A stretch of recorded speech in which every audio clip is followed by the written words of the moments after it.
So Rutherford can explain about nucleus. Nucleus என்ன பண்ணாரு discover பண்ணிட்டாரு. And then he is also explain about an atom. இவரும் atom பற்றி ஒரு மாடல் நமக்கு சொல்கிறாரு. ஸோ இவர் என்ன மாடல் இவர் ப்ரப்போஸ் பண்ணுறாருன்னு பார்த்தோன்னா, the nucleus at the center of an atom has positive charge. Most of the mass of atom is concentrated in the nucleus.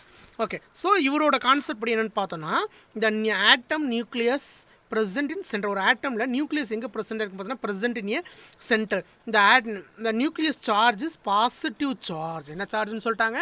Positive charge. And also ஒரு ஆட்டமோட மாஸ் நம்ம எதை பேஸ் பண்ணி நம்ம கால்குலேட் பண்ணுறோன்னு பார்த்தோன்னா, based on the mass of nucleus. And இந்த negatively charge electron revolve around the nucleus in specific orbit. So electrons எல்லாம் எங்கே ப்ரெசென்ட் ஆகலை?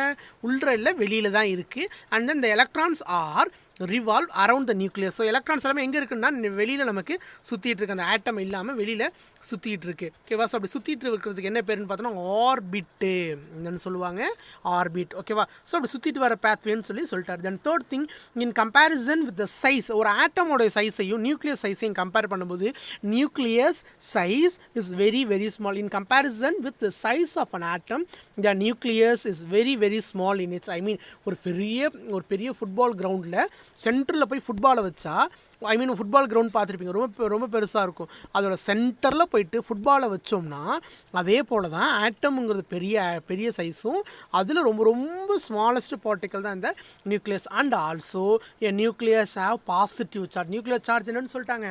Positive charge. அண்ட் தென் இதெல்லாம் இவங்க கரெக்டாக சொல்லிட்டாங்க. ஆனால் இவங்க செஞ்ச ஒரே ஒரு தப்பு பண்ணிட்டாங்க. என்னென்னா இவர் ரூதர்ஃபோர்டோட மாடல் ஃபெயிலியர் மாடல். ஏன் ஃபெயிலியர் மாடல்னு பார்த்தோன்னா, he does not explain the stability. இவர் அவர் ஆட்டமோட ஸ்டெபிலிட்டியை பற்றி எக்ஸ்பிளைன் பண்ணலை. என்ன சார் ஸ்டெபிலிட்டின்னு பார்த்தோன்னா, அந்த இப்போ எலக்ட்ரான்ஸ் இங்கே என்ன ஆகுதுன்னு சொல்லியிருக்காரு? ரொட்டேட் ஆகி வந்துட்டுருக்கு. ஸோ எலக்ட்ரான்ஸ் இப்படியே ரொட்டேட் ஆகிட்டே இருக்கும்போது கொஞ்ச நாள் கழிச்சு they are loss in energy. So electrons என்ன பண்ணுன்னு பார்த்தோன்னா லாஸ் பண்ணி they are fall down in nucleus. So electrons என்ன பண்ணுன்னு பார்த்தோன்னா தான் எனர்ஜி எல்லாத்தையும் இழந்ததுக்கப்புறம், ஐ மீன் ஆஃப்டர் டெத், அது இறந்து போய் எங்கே வந்துன்னா நியூக்ளியஸ் கிட்ட வந்துடும். ஸோ எலக்ட்ரான் விழுந்த உடனே அந்த ஆட்டமுங்கிறது என்ன பண்ணுன்னு பார்த்தோன்னா ஸ்டெபிலிட்டி இழந்துரும்னு சொல்லியிருப்பாரு. இல்லை, அப்படி இல்லை, இது ரொம்ப ஒரு ஃபெயிலியரான மாடலாக போயிடுச்சு. ஓகே, இது ஃபெயிலியருங்கிறது யார் எக்ஸ்பிளைன் பண்ணாங்கன்னா, நீல்ஸ் போர்ங்கிறவங்க என்ன பண்ணாங்கன்னு பார்த்தோன்னா எக்ஸ்பிளைன் பண்ணாங்க. அவங்க எப்போனா 1913 எக்ஸ்பிளைன் பண்ணாங்க. அது இப்போ உங்களுக்கு அடுத்த வருஷம் தான் உண்டு. ஸோ அப்போ போய் அதை நம்ம தெரிஞ்சுக்க போகிறோம். ஓகே, ஸோ நெக்ஸ்ட் டாபிக் என்ன பார்க்க போகிறோம்னு பார்த்தோன்னா, the subatomic particles. So atoms are made up of 3 kind of particle. They are electron, proton and neutron. Electron, proton and neutron. Electron charge is minus, then proton plus, and neutron is a chargeless union. Electron was discovered by J.J. Thomson. தாம்சனுங்கிறவங்க என்ன பண்ணாங்க, discover பண்ணாங்க. Then proton was discovered by Goldstein and neutron was discovered by Chadwick. இவங்க என்ன பண்ணியிருந்தாங்கன்னா discover பண்ணியிருந்தாங்க. Okay, so ஒரு பார்ட்டிக்கலை பற்றி பார்க்க போகிறோம். Neutron. If a subatomic particle forming a part of the nucleus and atom, the neutron is present inside the nucleus of an atom. It has no charge. It has no charges. It is equal to mass a proton or weight 1 atom. AMU is nothing but atomic mass unit.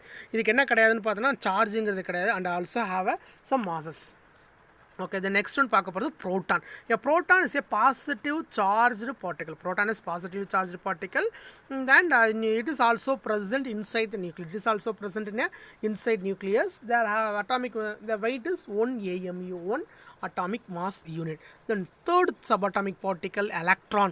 Electron is a contribute greatly the atoms. Atomல ஒரு வெளிப்பக்கத்தில் இருக்கிற ஒரு முக்கியமான particle யாருன்னு பார்த்தோன்னா electron. So each electron has a negative charge. எலக்ட்ரானோட charge என்னன்னு பார்த்தோன்னா negative charge. It is a located shell that surrounded of an atom's nucleus. Nucleus சுற்றி என்ன பண்ணியிருக்குன்னு பார்த்தோன்னா it will be located. So இது என்ன பண்ணுதுன்னு பார்த்தோன்னா they have a contact with a nucleus and electron. எலக்ட்ரானுக்கும் நியூக்ளியஸுக்கும் இடையில ஒரு அட்ராக்டிவ் ஃபோர்ஸில் என்ன பண்ணுதுன்னு பார்த்தோன்னா அது ரொட்டேட் ஆகிட்டு இருக்கு. The third thing, nucleus. ஓகேவா? ஸோ நியூக்ளியஸ்னால் என்னென்னு பார்த்தோம்னா தமிழில் சொன்னால் உட்கருன்னு சொல்லுவாங்க. Is the central part of an atom which is composed of protons and neutron. இதுக்குள்ள என்னென்ன இருக்குன்னு பார்த்தோன்னா ப்ரோட்டான்ஸ் அண்டு நியூட்ரான்ஸுங்கிறது ரெண்டும் ப்ரெசென்ட் ஆயிருக்கு. ஓகேவா? ஸோ நியூக்ளியஸோட மாஸை பேஸ் பண்ணி தான் அட்டாமிக் மாஸை நாம் கால்குலேட் பண்ணுவோம். Okay, thank you.